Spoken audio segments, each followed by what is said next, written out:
Hey guys, what's up? Welcome. This is what I'm gonna call Side Project Sundays. Last fall, I bought a really old 14-foot tinny that had this 20 horse Evinrude on it. It fired up when I went to pick it up, but it didn't run well, and I didn't hear it run for an extended period of time, and I don't know anything about it. So yeah, I was gonna see if we can't get this thing fired up. Hopefully this afternoon. If not, this is gonna be a two-part series. But here's what I know about it. It's a 20, rude, obviously, long shaft. I wish it was a short shaft. I got a short transom tin boat that this thing's gonna go on, that I'm probably just gonna sell, put on Facebook Marketplace when the weather gets real good. It's only March right now, so I don't know. But from what I've learned through the power of Google, from deciphering the serial number and model number, this is a 1980, so it's a 42-year-old motor at this point in time that I have no knowledge or history of. So when I threw it in here in the winter, I just built a stand for it quick, just to get it off the ground and out of the way, and I just winterized it. Like, I just put some storage spray, cranked it over a few times, and that's all I know. So I want to get this thing fired up and running. Make sure that the impeller is good in it and it pulls water, and then put this thing on Facebook Marketplace. For the 14-foot tinny trailer and this motor, I paid $1,200, and we're gonna see if we can double our money on that. So yeah, let's have a look at this thing and we'll get after it. So first things first, we need gas. It ain't got no gas in it. I got given this fuel tank with the boat when I bought it. It's got water in it right now. I know it's water because when I went to grab this tank over the winter to move it, to put gas in my snowblower, I shook it and it made a clunk, clunk, clunk, clunk, like there's a big ice cube in it. So we gotta get the water out of it and try and dry this thing up, and we'll put some fresh gas in it, and hopefully I have some two-stroke oil kicking around somewhere. So yeah, let's get this thing, first things first, cleaned out and dried out, and then we know that we at least have good gas. So yeah, let's go. Okay, so I don't claim to be an expert, but I know to get a motor running, you need three things. You need fuel, you need spark, and you need compression. So fuel, we'll have to wait and see until I get some gas in that can that's drying out outside. Spark, again, remain to be seen. The one thing we can check for is compression. I know in the fall when I picked this thing up, man, this thing has got compression. To try and pull this thing over, oh my god, it was a little hard to get it to fire when I was there picking it up from the old boy, but oh man, it has got loads of compression. But anyways, just for the sake of this video, I'll pull the cover off, we'll jerk it over, or yank it a few times, just so I can show you how much compression this thing has. And yeah, it's got to get pulled out anyway, so let's do that now.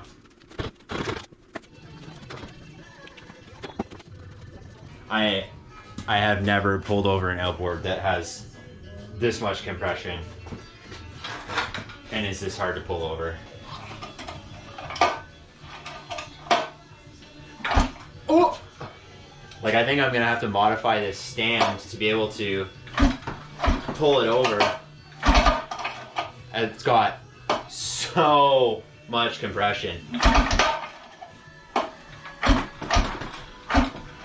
I don't even understand how you're supposed to pull these things over. This is crazy. Oh, the other thing I didn't factor for was I should probably be able to put this thing in a bucket of water. I'm hoping maybe I can make a 5-gallon pail work, because when I built my stand, I didn't factor for ever having to run it, and it's too narrow to put a garbage pail in there, I think. So this thing has this prop guard on it. So I might just take the prop guard off, take the prop off, or maybe I can leave it on.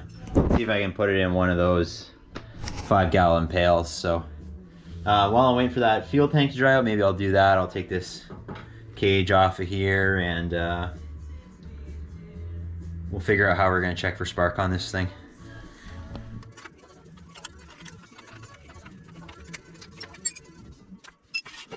Now, it's gonna be really hard for me to pull the motor over and look for spark at the same time.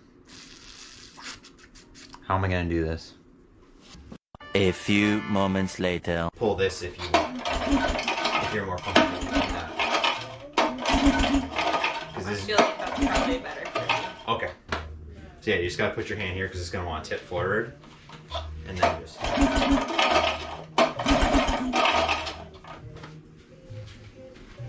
Okay. Tell me when. Knock yourself out. Yep. Go. Spark on that one. That's good. Okay, and again. Whoa. Oh. Yep, spark. Okay, do it again. Yeah, that's good. Are you okay? Oh, fuck yeah.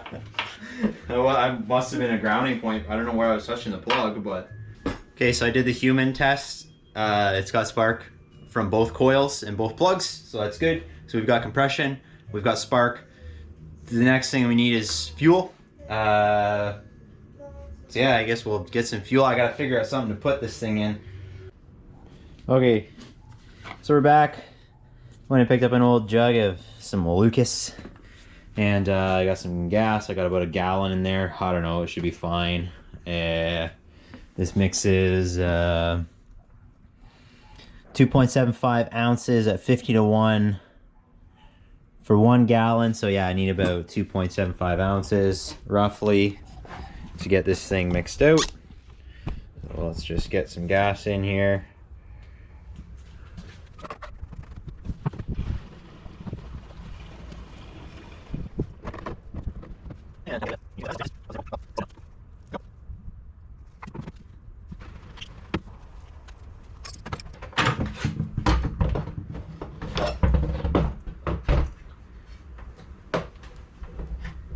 Man, I did not think this through when I was engineering this system.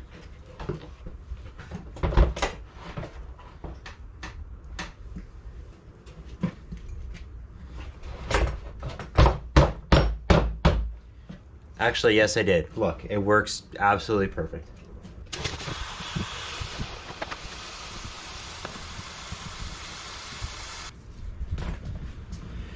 Okay, a moment of truth time, folks. We've got water, we've got gas, we've got spark.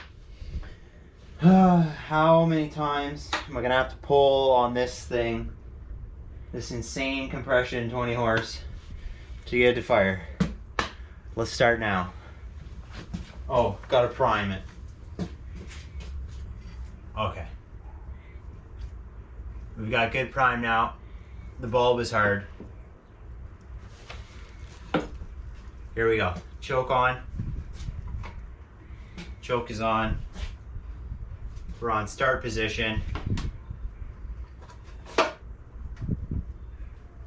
Hopefully this thing just fires right up. Ow.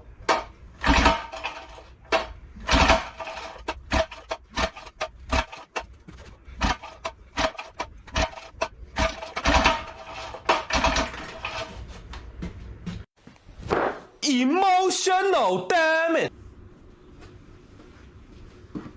So here's something peculiar. I've just noticed that there's a brass tappet here. I noticed that the throttle wasn't moving very much. And what I also noticed was down in here, I don't know if you can see it or not, there's a screw right there, which I'm thinking is for that right there. So let's get a magnet and get that pulled out. So that's what had fallen out. I think that is a big root cause of our problem, because it's when it's going to the start position, it's not opening the carbs up at all, so it's not getting any air. This at least moves the carbs, it opens the carbs up a bit. And I'm thinking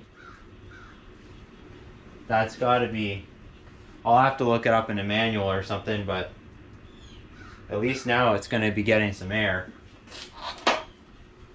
Let's check if we still got gas. Yep, still primed.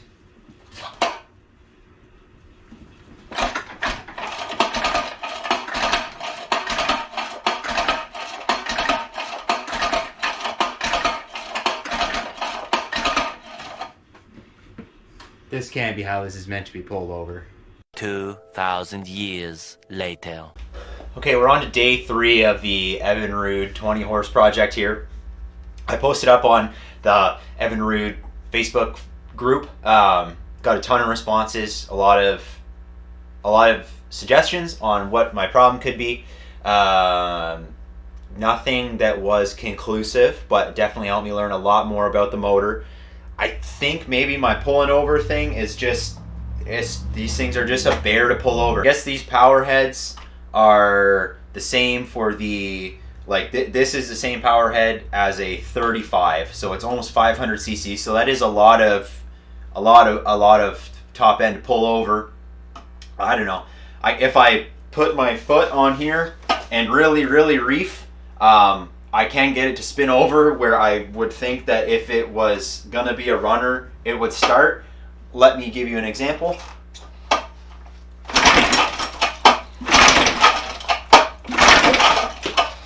So maybe it was just me being weak is why it wouldn't pull over. I was trying to pull it over like it's a 9.9 or 9.8.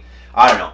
So I verified that these are the correct plugs for the motor. I've got them gapped properly. They make spark. It obviously gets air. My next, I guess the only other thing it could be is fuel. So I'm gonna pull the carb off, clean the carb, just to say that I've done it. Make sure there's nothing weird in there, like, you know, it's missing the jet or something. Who knows? Rebuild the carb, put it back on, and gosh darn it, this thing better run. So yeah, let's pull the carb off and we'll clean the carb together, and I guess just keep picking away at this thing, right? This thing is going to be a war of attrition, it seems. So yeah, let's pull the carb.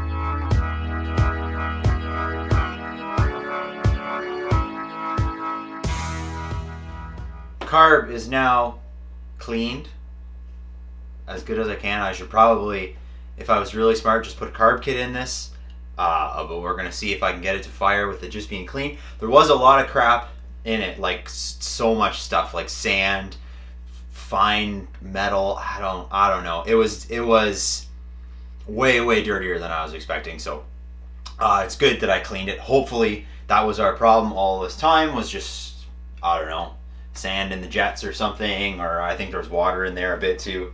But yeah, gonna prime her up and try and pull her over. I got a new pullover technique, so we'll try that out. And man, I really hope this thing fires. So I'm gonna open the door even though it's cold out today, and because I'm really confident that it's gonna start. So plugs are connected. Jimmy's rustled.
Well, all right, folks. There you have it.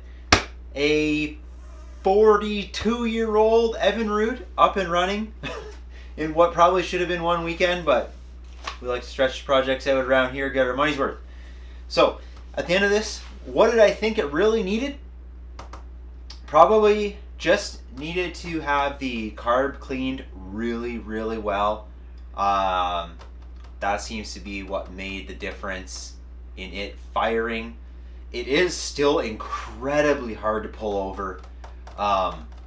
Whether that will free up just because it hasn't run in so long, and that's what's making it really hard to pull over or not, I don't know. I hope for the next owners it does, because wow, this thing is still a bear to pull over. But the 1 foot on the stand and the 2 hands on the pull cord seems to fire. It fires up first pull, which is amazing. Fantastic. So that lets you know that everything's set up well. So yeah, I'm glad that I could get a 42-year-old motor fired up and going and cleaned up, and she's ready to hit Facebook Marketplace. So thanks for checking the video out. I hope you maybe learned something. Like, comment, subscribe, all that good stuff, and we'll see you in the next one.